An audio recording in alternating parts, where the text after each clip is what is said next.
नमस्कार, मैं कुणाल सिकंद, भारतीय लोकमंच पार्टी का राष्ट्रीय प्रधान महासचिव, पटना बिहार से। कैसे हैं आप लोग? पैंडेमिक का दौर अभी खत्म नहीं हुआ है, इसलिए सबसे पहले मैं आप लोगों से यही निवेदन करूंगा कि घर से बाहर निकले तो मास्क लगाकर निकले, सैनिटाइजर का यूज करते रहे, सैनिटाइजर लेकर के चले, और घर में पुनः आए तो हाथ धो के सैनिटाइज जरूर करें या सैनिटाइज करके फिर हाथ धोएं, लेकिन इतना काम अवश्य करें।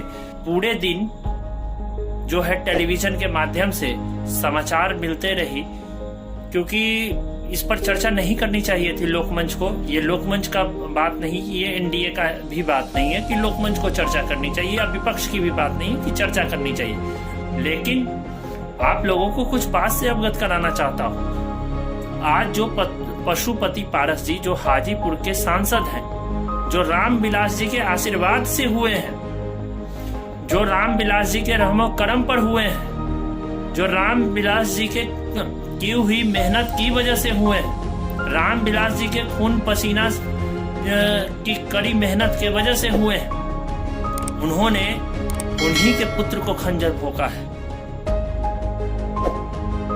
इनकी खंजर भोंकने की आदत आज की नहीं है, बहुत पुरानी है। कुछ वर्ष पहले भारतीय लोकमंच पार्टी के राष्ट्रीय अध्यक्ष, पूर्व लोजपा के कार्य समिति के मेंबर श्री साधु शरण पांडे जी को इन्होंने ही खंजर भोंका था। हिलसा विधानसभा से रामविलास पासवान जी जो है टिकट फाइनल कर रखे थे विधानसभा का, लेकिन रंजीत डॉन को इन्होंने टिकट बेचा था उस समय, और बेचकर साधु शरण पांडे जी की टिकट रोकने का काम किया था, जिसके वजह से आज तक साधु शरण पांडे जी को जो है सदन का मुंह नहीं देख पाए। उसके कारण सिर्फ और सिर्फ एक व्यक्ति है, वो है पशुपति पारस। ये कारनामा पशुपति पारस जी और सतीश कुमार जी ने किया था मिल करके, और रंजीत डॉन को टिकट मिला और उन्होंने हिलसा चुनाव लड़ा। उस समय जब इस बात की जानकारी पता चली कि रंजीत डॉन को टिकट दिया जा रहा है, साधु शरण पांडे जी अपने हजारों समर्थकों के साथ मौर्या होटल पहुंचे थे, और वहां रामविलास पासवान जी, वर्तमान जदयू के प्रवक्ता संजय सिंह मौजूद थे।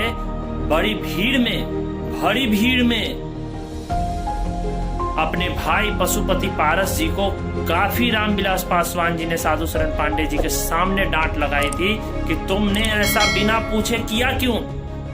आज वही पशुपति पारस जी ने पुनः एक बार जो है फिर से, और वो भी चिराग पासवान को नहीं, रामविलास पासवान को खंजर भोंकने का काम किया है। रामविलास जी परिवार संजोगने की जिम्मेदारी देकर गए थे, लेकिन उन्होंने साबित कर दिया कि वो किस किस्म के व्यक्ति हैं।